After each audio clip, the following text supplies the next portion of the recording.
આજે આપણે એક દુર્યોધનનો પ્રસંગ છે મિત્રો. દુર્યોધનનો અને એના અમુક ભાઈઓનો.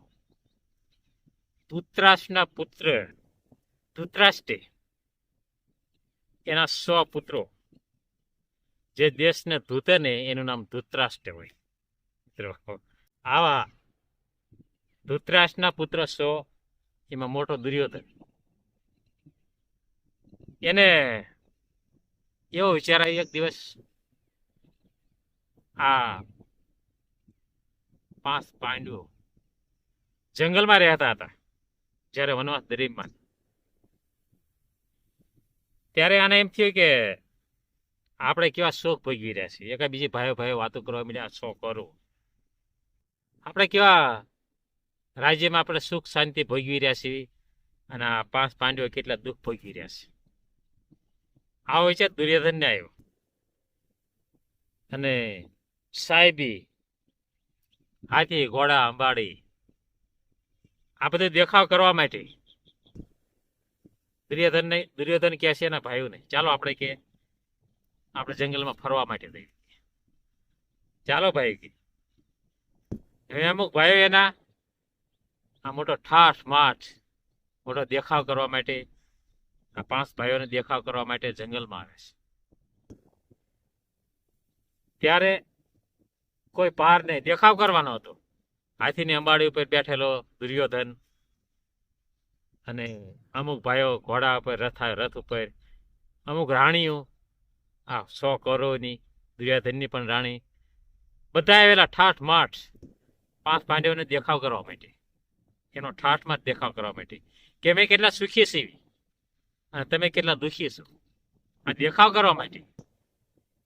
પરમાત્મા તો અંતર્યામી છે. ભગવાન શ્રી કૃષ્ણને ખબર પડી કે મારા ભક્તોને દેખાવ કરવા માટે તું જઈ રહ્યો છે. મનમાં ભગવાન વિચાર કરે છે કે જા તને કેવા ફળ મળે છે. ખાલી પરમાત્માએ આટલો જ વિચાર કર્યો. હવે ક્યાં કોઈ આવી સારી જગ્યા આવે ને, કોઈ પહાડ આવે, કોઈની બધી પાણી પડતું હોય, સારું દૃશ્ય હોય ને, ત્યાં દેવતાઓ સ્નાન કરવા માટે આવતા હતા. એ સમયની અંદર દેખાવ કરવા માટે આવતા. કલયુગમાં પણ અપ્સરાયું જે એવું કોઈ સારું દૃશ્ય હોય ને, ત્યાં સ્નાન કરવા માટે આવી દીધું આપણે પૃથ્વી ઉપર.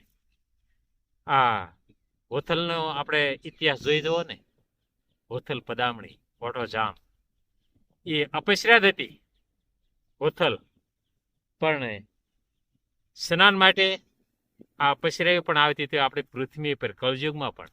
આ હોથલનો પ્રસંગ કલયુગનો જ છે, અને ઓઠાજામને વરી શકી આ હોથલ. એવી રીતે જે ઇન્દ્રના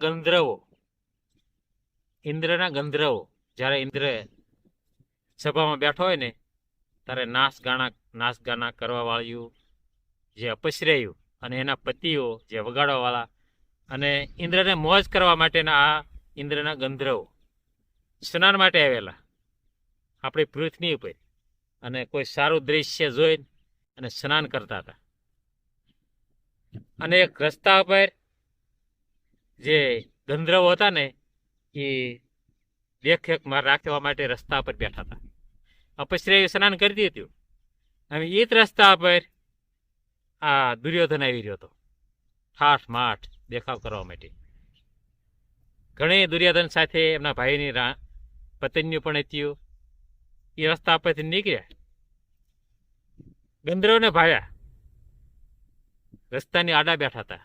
દુર્યોધન તો અભિમાની છે, આપણને બધાને ખબર છે કે રસ્તા પરથી રસ્તો ખુલ્લો કરો, અમારે જંગલમાં જવાનું છે, અમે ફરવા માટે નીકળ્યા છીએ.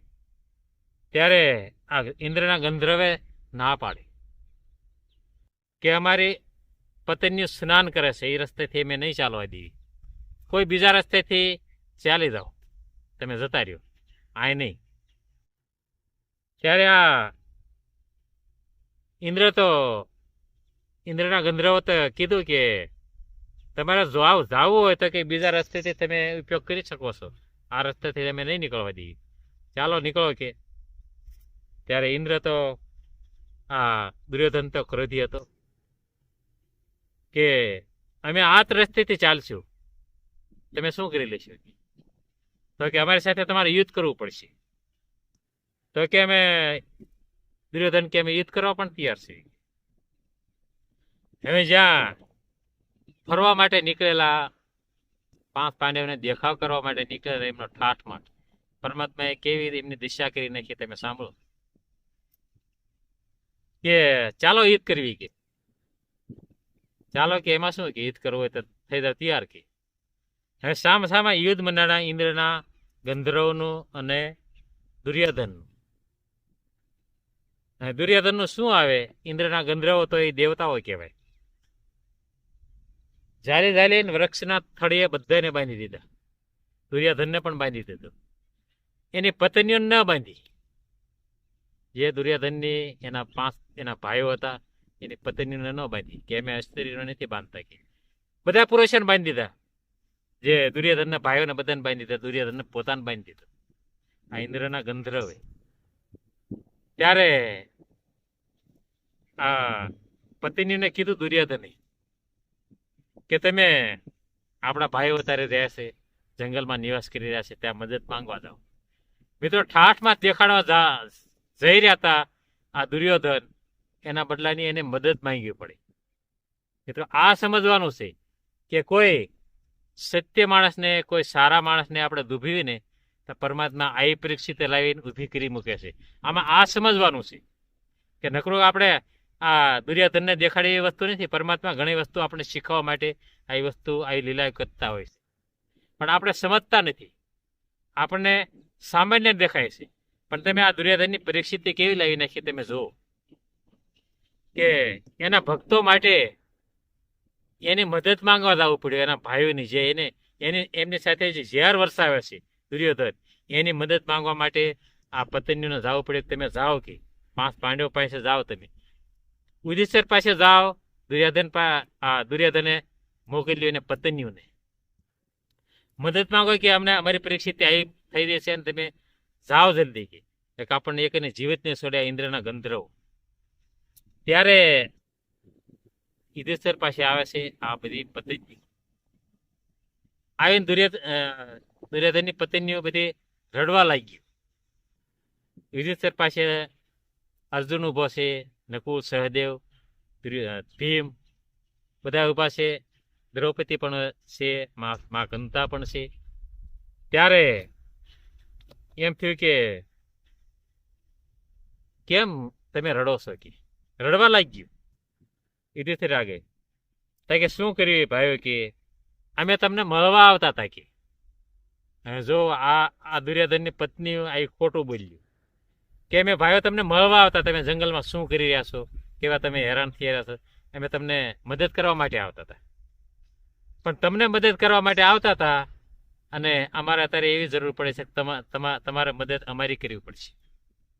જૂઠું બોલ્યું, તદ્દન જૂઠું બોલ્યું. પણ આ તો નથી કહેતા કે દુશ્મનની પણ રક્ષા કરે એવા 5 ભાઈઓ હતા. પરમાત્મા સાથે ક્યારે રહ્યા હોય? ભગવાન શ્રી કૃષ્ણ અમથા સાથે ન રહ્યા હોય. જીવનભર પરમાત્માએ 5 પાંડવોને સાથ આપ્યો. ત્યારે મિત્રો આ પરીક્ષિતે લાવી નાખી આ 100 કૌરવોની, દુર્યોધનની પરમાત્માએ, અને 5 પાંડવોની મદદ માંગવી પડી.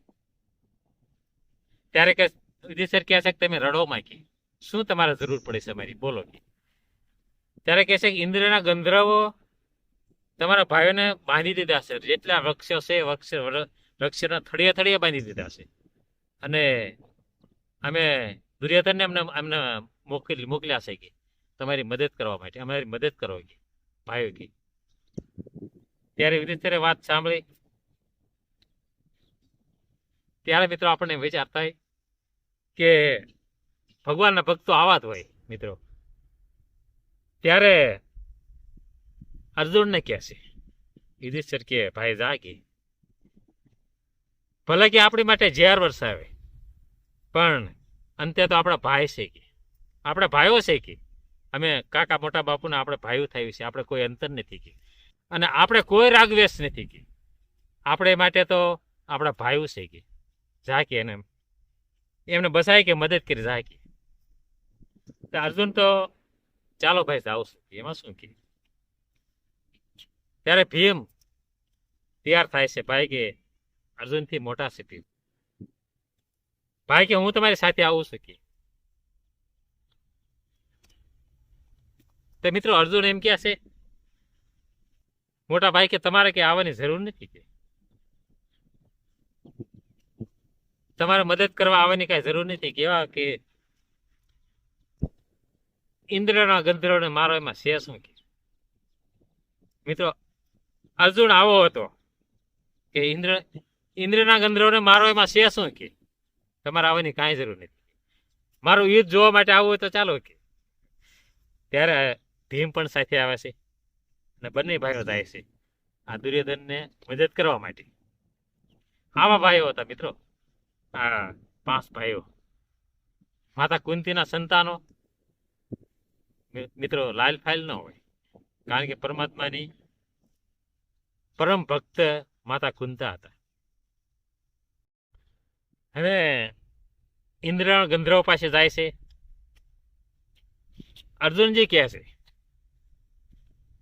કે મારા ભાઈને છોડી દો બધાને તમે છોડી દો નહીતર અહીંથી તમે એ કઈ જીવતા નહીં જાઓ કે અર્જુન બોલે છે બધાને મારી નાખીશ કે મારા ભાઈઓને છોડી દે કે તાકે તું મને ઓળખેશ કે ઇન્દ્રના ગંધર્વ કહે છે અમે ઇન્દ્રના ગંધર્વ છો કે તમે ઇન્દ્રના ગંધર્વ તો શું છે કે મૂળ તો તમે કે ઇન્દ્રને ખુશ કરવા માટે તમે લડો છો અને જે નાચો છો કૂદો છો ઇન્દ્રને ખુશ કરનારા તમે તમારી સાથે મારા લડવા મારી શોભા નથી કે એટલે કહું છું તમને રાજીપે કહું છું કે મારા ભાઈને છોડી દે કે તમારી સાથે લડવું એ મારી શોભા નથી કે એટલે કે તમારી સાથે લડવામાં હું શોભું નહીં કે તમે નાચણીયા કૂદણિયા અને તમારી સાથે હું શોભું કે હું કે અર્જુન છું કે તમે મને ઓળખો છો કે એટલે છોડી મૂકો કે મારા ભાઈઓને કે ત્યારે કે અમે છોડશું નહીં અમારી સાથે તમારે યુદ્ધ કરવું પડશે ત્યારે મિત્રો ઇન્દ્રના ગંધર્વને અર્જુને શું માર્યા છે ભાગવતનો પ્રસંગ છે મિત્રો ભાગવતનો પ્રસંગ છે ઇન્દ્રના ગંધર્વને એટલા માર્યા છે અર્જુને કે ભાગી ભાગી નીકળી ગયા નથી ઇન્દ્રના ગંધર્વ અને ત્યારે આ દુર્યોધનની મદદ કરી અર્જુને અને દરેક ભાઈઓને છોડ્યા અને મદદ કરીને જાઓ ભાઈ કે હસ્તિનાપુર જતા રહ્યો છું કુશલથી જતા રહ્યો કે ત્યારે છતાં પણ દુર્યોધનને આ સમજ્યાને આવી મદદો કરી રહ્યા છે દુર્યોધનની મદદો કરી રહ્યા છે આ 5 ભાઈઓએ ઘણી વખત બચાવેલા છે આ 100 કૌરવોને પણ છતાં જ્યારે વરસાવે છે આ 5 પાંડવો કોઈ આની જેવા અધર્મી બીજા કોઈ છે નહીં મિત્રો એટલે મિત્રો જરૂર આ વિડીયો સાંભળજો સબસ્ક્રાઇબ કરજો મિત્રો કે 5 પાંડવો એટલે 5 પાંડવો છે મિત્રો કુંતાના સંતાનો અદ્ભુત છે મિત્રો પરમાત્માએ રિયાત આલી કે પરમાત્માએ એમને સાથ સહકાર આપ્યો અને સમજવાનું એ છે કે કોઈ સજ્જન માણસ કોઈ સારો માણસ એને દુભવવાની આપણે કોશિશ કરીને તો પરમાત્મા જરૂર આવી પરિસ્થિતિ લાવી નાખે છે જેમ દુર્યોધનની પરિસ્થિતિ લાવીને એ પરિસ્થિતિ આપણે લાવી નાખે છે એટલે ધ્યાનમાં આ વિશે રાખવા જેવો છે કે સજ્જન માણસ કોઈ સારો માણસ કોઈ સંત માણસ કોઈ ભગત માણસને દુભવવામાં આપણે કોઈ સારું ફળ આપણને મળે નહીં દુર્યોધનને ફળ મળી એવું મળે જ્યારે પરમાત્મા ભગવાન શ્રી કૃષ્ણની ભકુટી ફરી જાય એનું કાંઈ નક્કી નહીં મિત્રો એટલે મિત્રો સાવચેતી રાખવી કોઈ સજ્જન માણસને રજાડવો નહીં મિત્રો તો જરૂર સાંભળજો આ વિડીયો સબસ્ક્રાઇબ કરજો ફોલો કરજો મિત્રો હરિનારાયણ હરિ કૃષ્ણ